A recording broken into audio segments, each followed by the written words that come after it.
2번 상간녀의 등장.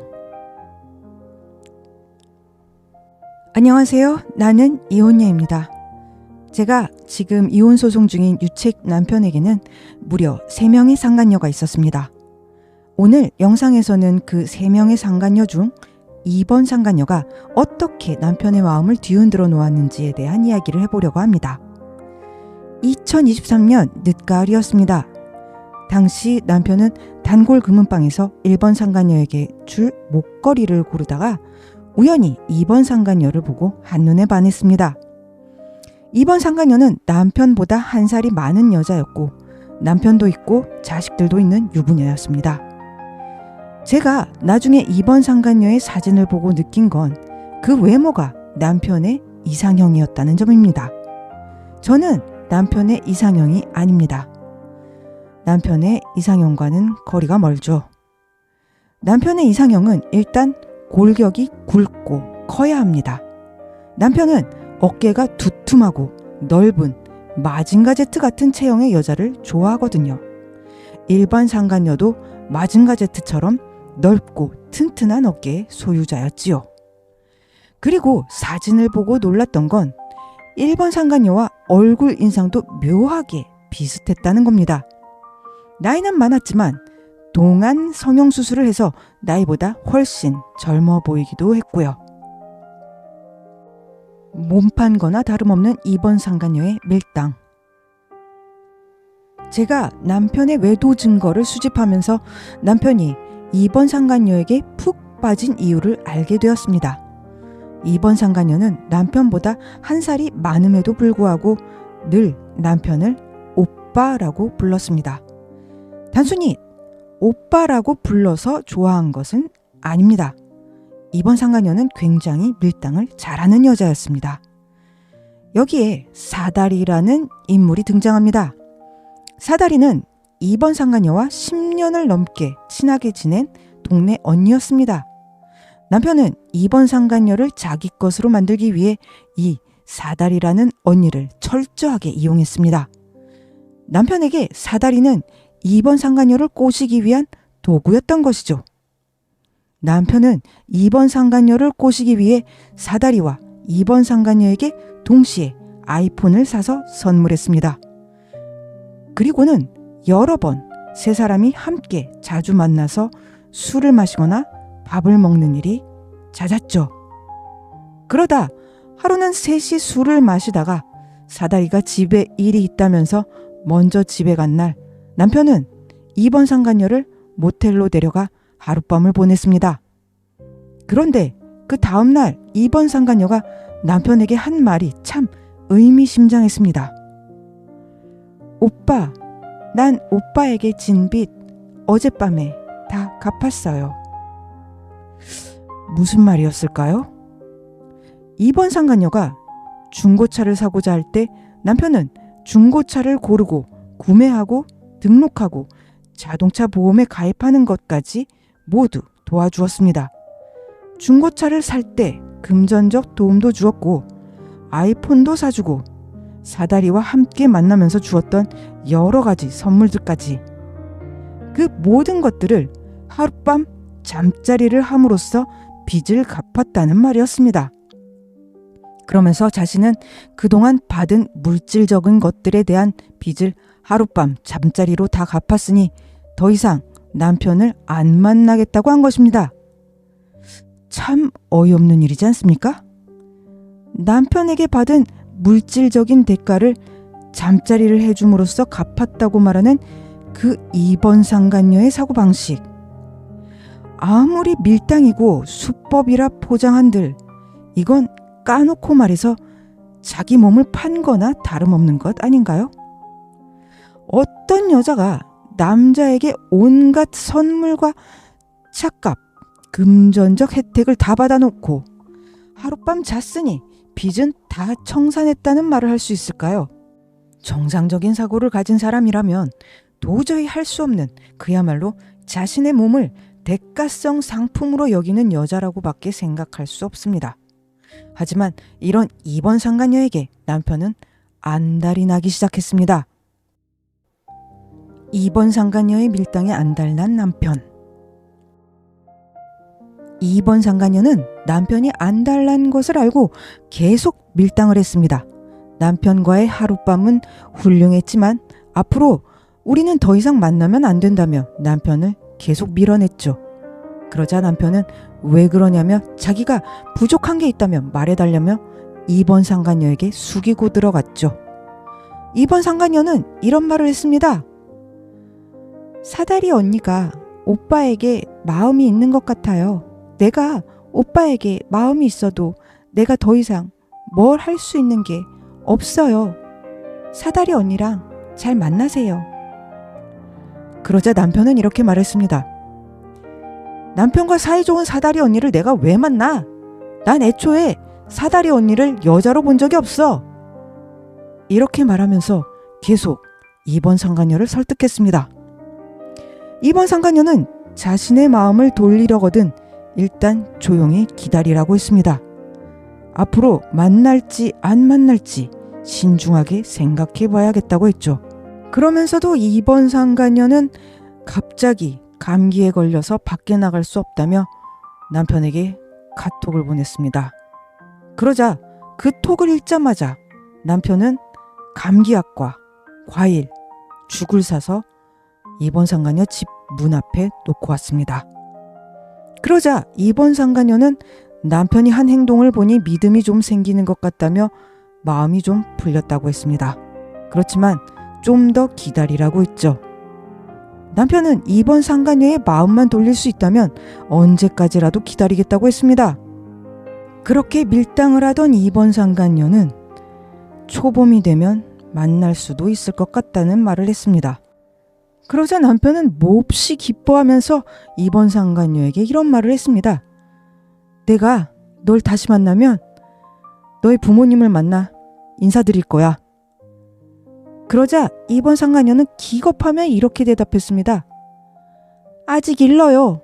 우린 아직 이혼도 안 했다고요. 우린 아직 이혼한 사람들이 아니기 때문에 내 부모님을 만날 수 없어요. 우리 부모님한테 맞아 죽을 일 있어요? 그러자 남편은 그냥 친한 지인으로서 2번 상간녀의 부모님을 만나 이런 말을 하고 싶다는 겁니다.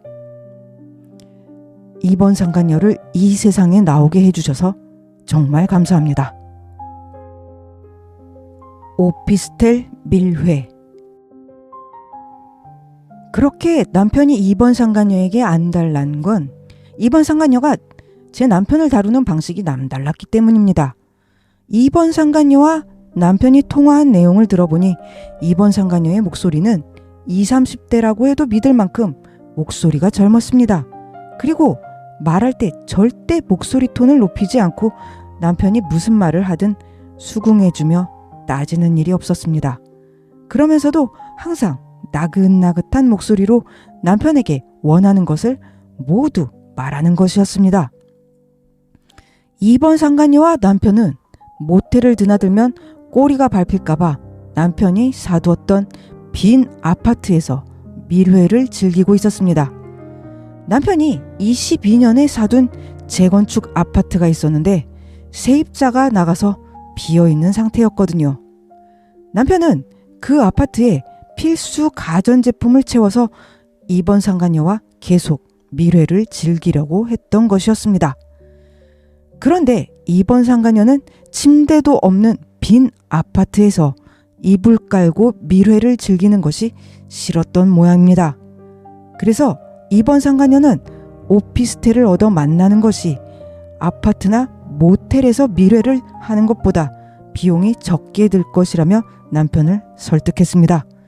결국 남편은 2번 상간녀와의 자유로운 만남을 위해 2번 상간녀 집 근처에 신축 오피스텔 1년 월세 계약을 했습니다. 그리고 2번 상간녀에게 오피스텔에 킹사이즈 침대를 놓자고 했죠. 그런데 재밌는 건 오피스텔 보증금을 회사 공금으로 했다는 것입니다.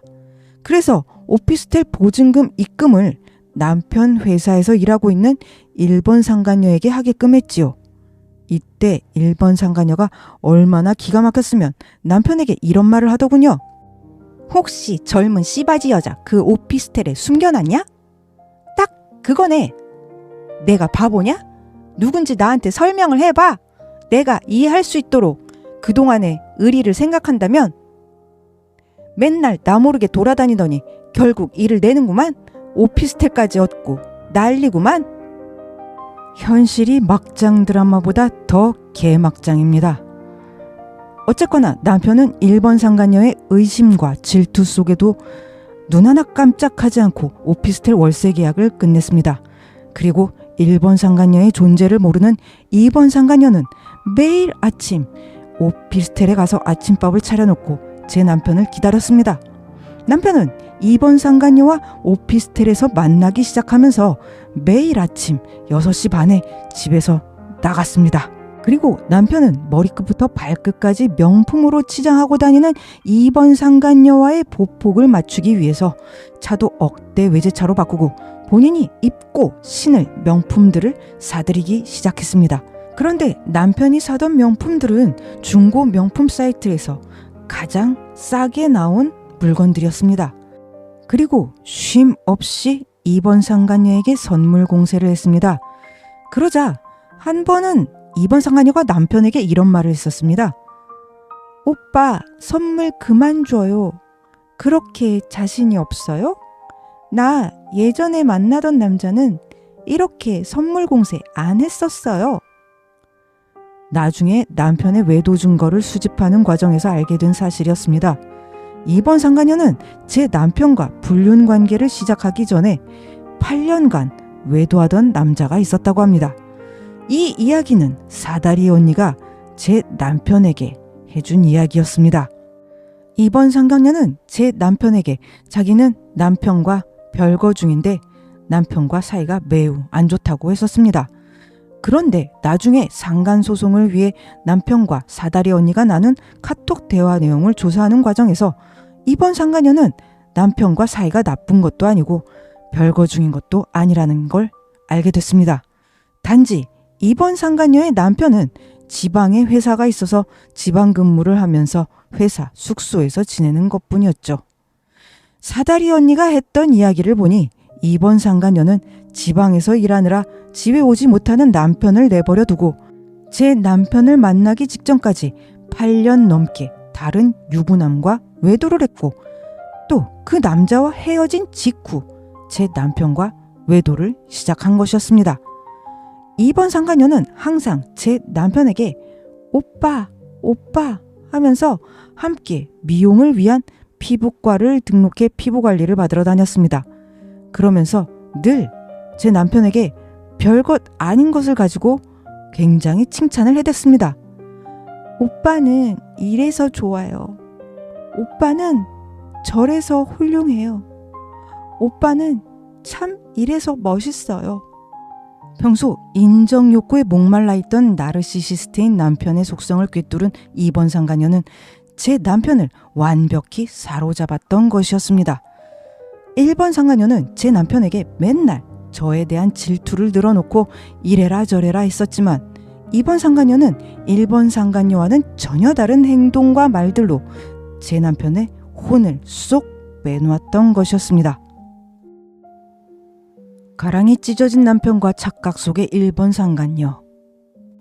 그렇게 2번 상간녀와 오피스텔에서 만나고 주말이면 산으로 들로 놀러 다니면서 호텔을 잡아 밀회를 즐겼습니다. 그런데 2번 상간녀와의 만남은 그리 오래가지 않았습니다. 2번 상간녀의 씀씀이를 남편이 감당할 수 없었던 것 같았습니다. 남편은 2번 상간녀와 같이 다니려면 자신도 명품을 입고 신어야 했기 때문에 돈이 꽤 많이 들었던 것입니다. 결국 2번 상간녀의 보폭에 맞추려다 가랑이가 찢어진 남편은 다른 곳으로 눈을 돌리기 시작했습니다. 그런데 남편이 2번 상간녀를 만나는 동안 1번 상간녀와 헤어진 것도 아니었습니다. 1번 상간녀는 계속 남편의 회사에서 일하면서 저를 의심하고 질투하고 있었습니다. 1번 상간녀는 회사 밖에서 남편이 자신을 만나주지 않자 남편이 아내인 저와 사이가 다시 좋아져서 1번 상간녀인 자신과 멀어진 것이라고 혼자 착각을 했던 것이었습니다. 남편은 1번 상간녀가 회사 일의 대부분을 다 알고 있고 10년 넘게 회사 직원들과도 잘 지냈기 때문에 이별을 고하지 않은 채 일만 시키면서 2번 상간녀와 만남을 이어갔던 것이었습니다. 그럼으로써 1번 상간녀가 더욱 저를 미워하고 저주하게 만들었던 것이죠. 평소 타인의 인정에 목말라 있던 나르시시스트 남편. 그는 자신의 욕망을 채우기 위해 누군가의 10년지기 인연을 철저히 도구로 삼아 갈라치고 버렸습니다.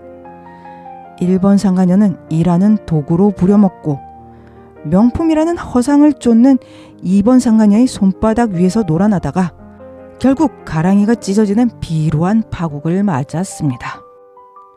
사람을 그저 자기 욕심의 소품으로만 여겼던 남편과 그 상간녀들의 사기극. 지금은 소송 중이라 이 모든 추악한 실체를 영상에서 다 보여드리고 들려드리지 못하는 것이 아쉬울 따름입니다. 하지만 언어가 미처 다 담지 못한 그 더러운 진실들은 결국 법이라는 서늘한 거울 앞에 낱낱이 생얼을 드러내게 될 것입니다. 작년에 소송을 시작할 때만 해도 6개월이면 끝날 줄 알았습니다. 생각보다 길어지는 과정 속에서 문득 삶의 아이러니를 느낍니다. 삶은 우리가 계획한 시간표대로 흘러가지 않는다는 걸 잘 압니다. 그래서 이제 제 마음은 흔들리거나 불안하지 않습니다. 끝이란 것은 어쩌면 내가 애써 도달해야 하는 목적지가 아니라 그저 오늘 하루를 담담히 버티다 보면 어느 날 자연스레 스쳐 지나가는 풍경일지도 모르니까요. 끝을 강박적으로 쫓을 때 인간은 불안해지지만 그저 지금이라는 과정을 받아들일 때 비로소 자유로워집니다. 까짓 거 안 끝나면 안 끝나는 대로 살면 그뿐입니다.